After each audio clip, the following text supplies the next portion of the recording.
What's happening, everybody? Justin, Bridgewater's Finest on YouTube, Blockbuster_guy on Twitter, and welcome to the AFC and NFC Championship Games edition of my weekly NFL pick show for the 2016-2017 NFL season. Holy cow, what a divisional round we had. Arguably the most exciting football of the season. Two really incredible games to cap it off on Sunday. Road teams finally picking up some wins. And we had a really successful week with the show too. So let's talk about that before we get into our picks for the AFC and NFC Conference Championship games. And were it not for friggin' New England, not being able to keep Houston under 10 points, we'd have completely swept the weekend. We went 4-0 straight up. That has me 8-0 on the playoffs. I'm running hot. 8-game win streak. You gotta love it. Against the spread, also went 4-0. Just perfect. 6-2 overall so far on the playoffs, which I'm incredibly happy with.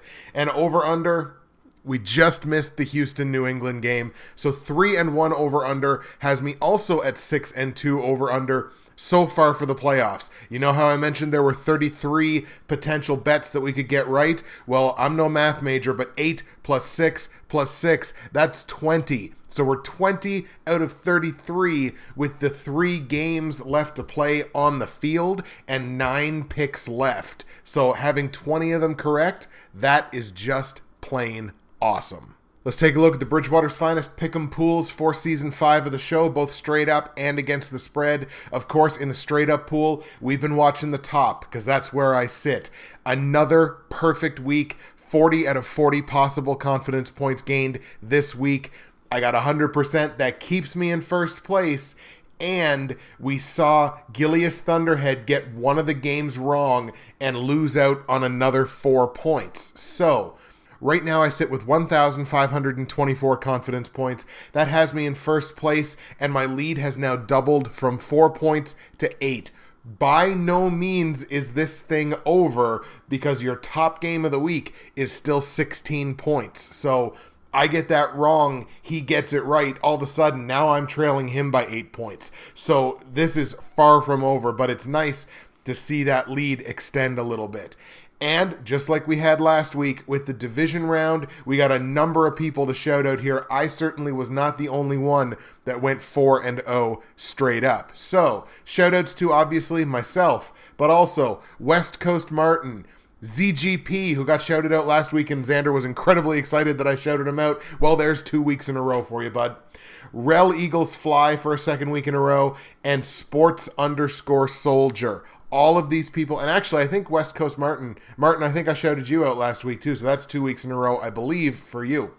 All of those people went 4-0 this week, 40 out of 40 possible confidence points. Shout out to all of them, and as I mentioned right off the top, I'm still leading the pool. My lead has doubled to 8 points over Gilius Thunderhead. It's pretty well a 2-horse race at this point, but it is far from over. So Gilius, thank you for everything that you've done so far these playoffs, and I look forward to the last couple of weeks.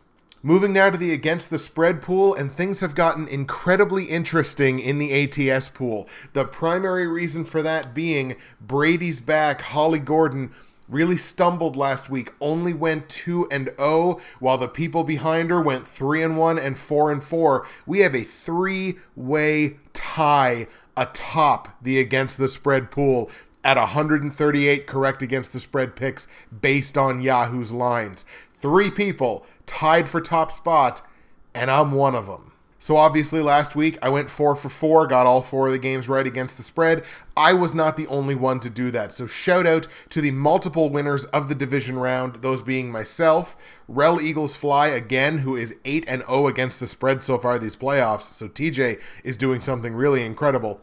As well as Bruin Steele, who's been a listener and a friend of mine for a number of years. We all went 4-4. Now, at the top is me, TJ Harmon, RellEaglesFly, and BradysBack. All 3 of us, we're at the top, 138 correct against the spread picks based on Yahoo's lines. The 3 of us lead 4th place, which I believe is Half Moon's picks. We lead them by 3. So it is entirely possible. There's 3 games left. They could still catch up to us. If all of us get all of the remaining games wrong, and who I believe is Half Moon's picks gets all of them correct, we could have a 4-way tie for first place. So it is entirely possible, but it is going to be a dogfight in the Against the Spread pool right down to the wire. I wouldn't be surprised if there were multiple winners in this pool with how close it is right now. So shout out to RellEaglesFly, BradysBack, Holly Gordon, and Bruin Steele, as well as myself, for either winning last week or being the overall leaders. Thank you, folks, for being in the pool all season long, and I look forward to how this breaks down. And as always, I'll take the opportunity to remind you that if you're watching the video, listening to the episode on YouTube, you can go down to the description of the video. You're going to find all of my results from last week and so far on the playoffs, all of my straight up against the spread and over-under plays for the AFC and NFC Conference Championship games. You're going to find information on joining the Bridgewater's Finest Pick'em Pool for Season 5 of the show. Only a couple weeks left, but you never know. You could get shouted out on the show. You'll find information on joining the NFL YouTube Prognosticators Facebook page, which continues to grow and has only gotten better as the season has gone on. And you're going to find links to other high-quality NFL YouTube prognosticators who get out here and do this every single week. If you're listening to the episode on SoundCloud, search NFL YouTube Prognosticators on Facebook. We talk football all damn week. Get in there and get in on the fun. It's the 2 most important games of the NFL season. I feel like I said this last week, and I'll be saying it again in 2 weeks' time for the Super Bowl video, but it's the 2 most important games of the week, 2 most important games of the season, and let's get to them. The one thing that I want to say about both of these games, just a little for a second before we start talking about them, these 2 games and these 4 teams that are left, there is so little difference between these teams. It's 4 all-world starting quarterbacks and 4 teams that are on win streaks of a minimum of 5 games dating back to the regular season. So both of these games just hang on the edge of a knife, and you don't really know. They could fall either way. Let's start in the AFC Conference Championship game. The number 3 seeded Pittsburgh Steelers at 11-5 in the regular season, champions of the AFC North, coming off a 30-12 victory at home against Miami and an 18-16 victory at the Kansas City Chiefs to get to this point. They're going to travel to Gillette Stadium to take on Tom Brady, Hoodie, and the New England Patriots, 14-2 in the regular season, champions of the AFC East, coming off of a 34-16 victory at home over the Houston Texans. On offense, got to give the edge to the New England Patriots, obviously. It's not a gigantic edge, but it is by probably about a field goal in practical terms. These are both top 10 offenses, New England number 4, Pittsburgh number 7. These are both top 5 pass offenses, New England number 4 again, Pittsburgh tied for number 5, these of course being regular season numbers. The edge, I think, surprisingly, on the ground game goes to the New England Patriots. They were number 7 in football this season in terms of rush yards gained. Pittsburgh, only number 14. Of course, they did miss Le'Veon Bell for the first 4 games of the season. In terms of their scoring offense, these are 2 top 10 scoring offenses as well, as we've talked about earlier in the videos. 27.6 points per game for the New England Patriots. That has them at number 3. And the Pittsburgh Steelers tied for 10th, 24.9. You may be wondering why I'm still talking about regular season numbers when we're, going to be 2 weeks into the playoffs now, heading into our 3rd week. Well, it's because 2 of these teams have only played 1 game. So it's really, I don't think, fair to measure a team's offense and defense in terms of only having played 1 game. When it gets to the Super Bowl, then we'll talk about it, because the 2 teams that are there will have won at least 2 games, if not possibly 3. So that's why we're still talking regular season numbers, just in case anybody was wondering. On defense, we've talked about New England, top 10 overall defense in football, the number 3, tied for the number 3 run defense in football, so that's going to be a very interesting matchup. Le'Veon Bell taking on a top 3 run defense, and the number 1 scoring defense in football, only allowing 15.6 points per game. Pittsburgh in the same categories, number 12 overall defense, certainly nothing to shy away from, and number 13 against the run. So in both of those situations, top half of the league. Pittsburgh allowing 20.4 points per game. Sorry about the little stumble there. That is the number 10 overall defense, 10 scoring defense, in football. Where these two teams comparatively have been susceptible is in their secondaries. New England and Pittsburgh, they will both allow their yardage through the air. New England, they were top 12. They're still the number 12 secondary in football, but compared to their run defense, they give up more yardage through the air. Pittsburgh, same deal, number 16 overall secondary in football in terms of yardage allowed, compared to number 13 against the run. Again, you've always got to look at the situation. New England playing the game at home, definite advantage for the Patriots. 6-2 in Gillette Stadium this past season, outscoring opponents by a mark of 27-16. And in the playoffs, we will talk about playoff results situationally. In the playoffs, New England, obviously their only game has come at home, that game against Houston, outscoring opponents 34-16. But we'll talk about that game. Pittsburgh, as we talked about last week, 5-3 on the road, did more than their job on the road. 5-3, outscoring opponents by a mark of 22-20, and they are 1-0 on the road, having gone into Kansas City and beaten the Chiefs 18-16. As I mentioned off the top of the show, all four of these teams in the playoffs are riding incredible win streaks right now, dating back to the regular season. So let's talk about those win streaks a little bit. We'll do this for both games. New England on an 8-game win streak, 8-0 in their last 8 games, outscoring opponents by a mark of 29-13, which is incredible. Of these 4 teams, they are allowing the fewest average points per game.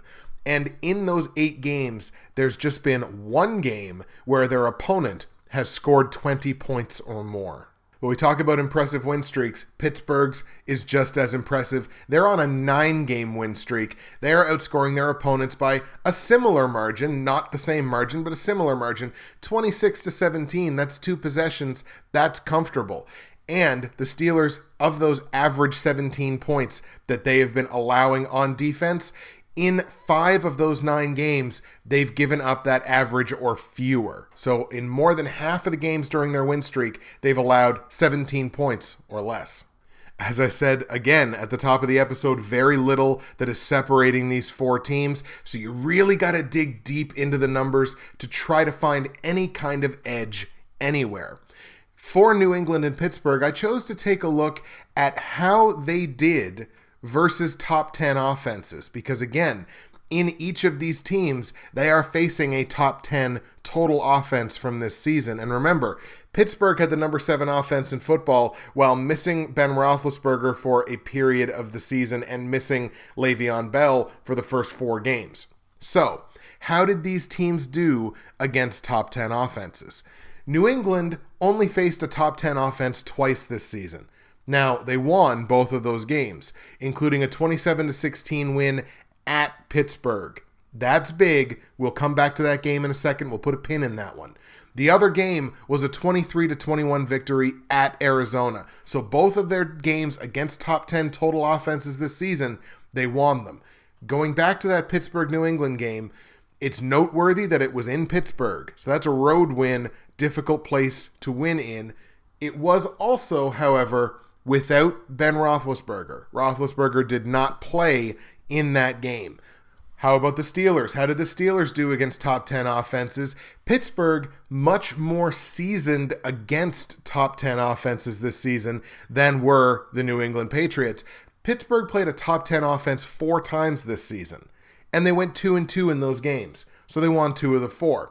That included a 38-16 victory at Washington. So they went to Washington, more than doubled them up. There was that 16-27 loss against New England in Pittsburgh. There was also a 35-30 loss against Dallas, also in Pittsburgh. But Dallas, of course, was incredible on the road this season. And they beat the Indianapolis Colts in Indianapolis 28-7. Worth noting, both of those wins against top 10 offenses came on the road. Also, of course, probably worth noting that if you take New England's defense, Washington's defense, and Indianapolis's defense and lined them up in a row, it's pretty easy to see which is the best defense. Ladies and gentlemen, the team that will be moving forward to represent the AFC in Super Bowl 51 will be the New England Patriots. I'm going to take the Patriots at home to beat Pittsburgh. Let's just go back for a second to that New England-Houston game. We put a pin in that, said we were going to come back to it. You look at that score, 34-16, and you think, oh, well, they doubled them up. That's not a competitive game. Those 34 points that New England scored, one of them was a Dion Lewis special teams touchdown. You take that off the board, and now all of a sudden it's 27-16. Well, that's still 11 points. You know, they were favored by 16, but whatever, they still beat them by 11 points. Dion Lewis contributed 3 touchdowns to the New England Patriots in that game. All of a sudden, that's 21 points. If Dion Lewis does not have the game of his career, there's a chance that Houston wins that game. And that might sound ridiculous, but again, Dion Lewis was responsible for 21 points. So it was a rush touchdown, a receiving touchdown, and a special teams touchdown. I think actually he became the first player in playoff history to do all 3 of those things in a playoff game, or in his first playoff game, or something like that. He set some kind of record, so congratulations to him for doing that. But if he doesn't have the game of his career, that's a much more competitive game against a really inferior opponent. That is worrisome with a non-inferior opponent now coming in to play you just a week later. Pittsburgh's a good opponent. They were a good road team. I think this game is going to be incredibly close and incredibly competitive. I'm taking the Patriots, but with the caveat, and again, the caveat, you can say the caveat's the same for both games. Either one of these teams could win. So I like the Patriots to win the game straight up, but the Patriots are favored by 5.5 points at home in this game. I can't. Even though it's the Patriots, and it's the Patriots under a touchdown, and my brain is just screaming to me, what are you doing? It's the Patriots under a touchdown. Take it and take it all day long. Not in a game that Pittsburgh can conceivably win.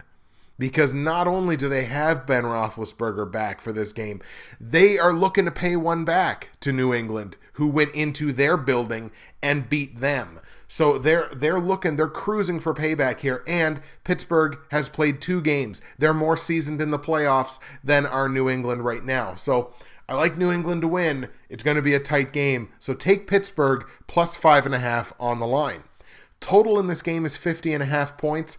I think it stays under with that Pittsburgh defense, that New England defense, again, the number 1 scoring defense in football, 2 top 10 scoring defenses in football. They're good offenses, but they're also good defenses in terms of keeping points off the board. I think this game stays under. I'm going to go 24-23 in favor of the Patriots in Gillette Stadium. Maybe they win it with one of those classic Patriots last-second field goals. I think it stays under 50.5 points at 24-23 for the New England Patriots, but I like Pittsburgh to cover the 5.5 points. New England will be your AFC champions.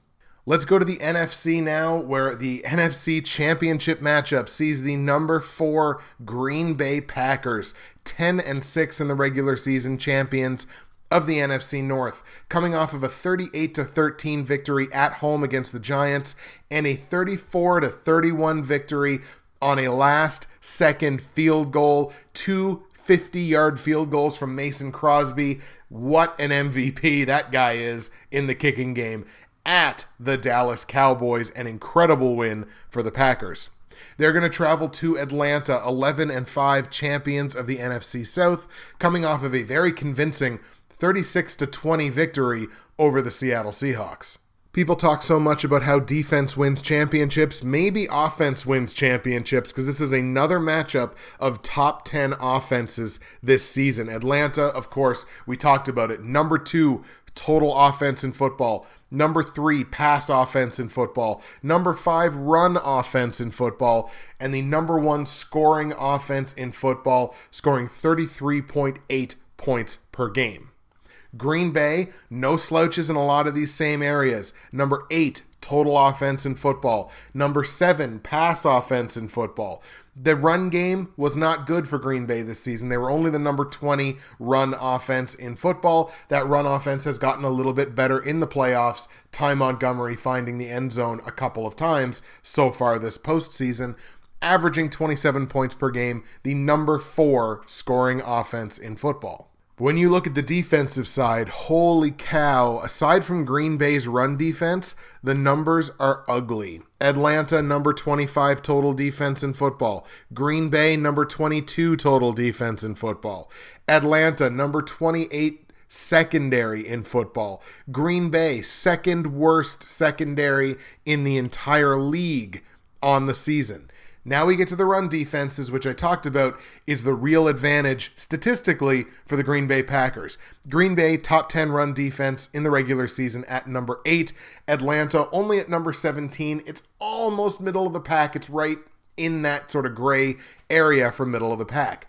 Green Bay gave up fewer points on average this season than did the Atlanta Falcons. Green Bay giving up 24.3, Atlanta giving up 25.4. Those ranked number 21 and number 27 respectively in football. Again, we look at the situation, and we talked about it last week. Atlanta, record-wise, had the weakest home team record of any of the teams remaining last week. They were only 5-3 at home this season, but they outscored their opponents by a touchdown, 35-28. And in their one home game so far these playoffs, obviously last week, they won 36-20. That's 2 full converted touchdowns. That is a comfortable victory against a quality opponent. And Green Bay, we talked about how they were just a little bit below average on the road this season. They did their job in terms of wins and losses. They went 4-4. That's what you got to do. But they were outscored in those games 26-28. In the playoffs, however, they hit the road last week. They went into Dallas, into Jerry World, difficult place to win, and they beat the Cowboys by a field goal, 34-31. Again, we talked about it off the top of the episode. All 4 of these teams on incredible win streaks right now. Atlanta's is the lowest win streak of the 4. They are the team that has tasted defeat most recently. Atlanta's still on a 5-game win streak. I'm not trying to take anything away from them, Hatbox, before you unsubscribe to my channel. I'm not trying to take anything away from them. They're on a 5-game win streak. They're 5-0 in their last 5 games, and they've doubled up their opponents in terms of the scoring. 38-19 in those 5 games. Unfreaking believable. It's really incredible. And in those 5 games, their lowest point output has been 33. That's the lowest amount of points that they've scored in those 5 games. I look at Green Bay and I look at a team that's been playing playoff football for 2 months easily, because again, this is a team that was sub 500 and was like, you guys are going to miss the playoffs, and Rodgers is like, nah, we're going to run the table. So that's just what they went out and did. So this is a team that's been playing playoff football for a long time, certainly more battle tested in terms of playing playoff football than are the Atlanta Falcons. Although Atlanta did definitely have a dogfight to win their division as well. Green Bay on an 8-game win streak right now, 8-0, outscoring opponents 32-20 in those 8 games. It is worth noting, Green Bay has scored 30 points or more in 6 consecutive games of that 8-game win streak. So what did I look for? I really went digging. I went digging into the deep cuts, statistics, and trends, trying to find something that gives one team a distinct edge over the other. We can talk about the run defense, but you know what? Atlanta's got that 2-headed monster at running back. So Green Bay, statistically, they got a number 8 run defense, but you got 2 really high caliber running backs on the other side. Honestly, a 1A and 1B situation, either one of them could start on another team, and you got to think like a division rival is got to be looking at that like, ooh, man, I would love one of those running backs. Anyways, you're really looking deep into the statistics here to try to find an edge. I want to take a look at the offensive lines versus the pass rush. And the offensive line is an area where the Atlanta Falcons really struggled this season.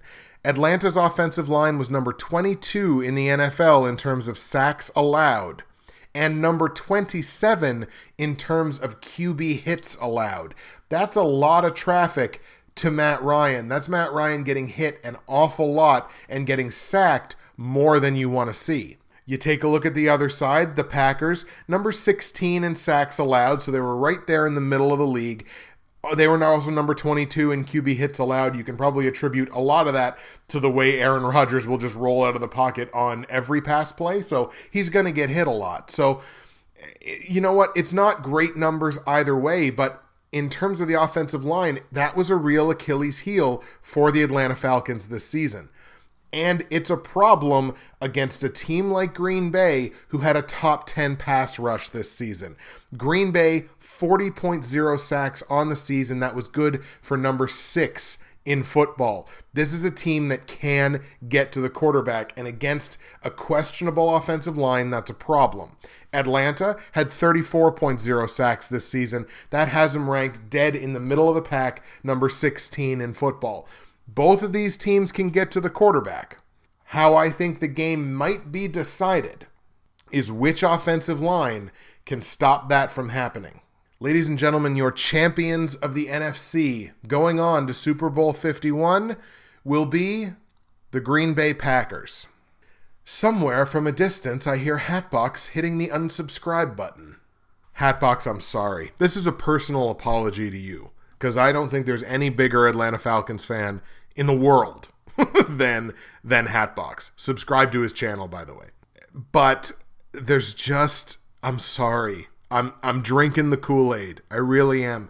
There's something about this Packers team, and it's just one of those situations where you have a team that saw that it was either going to crash and burn or it was going to grab itself by the collar and make it happen. And that's what the Green Bay Packers did. They've been doing it for 2 months now.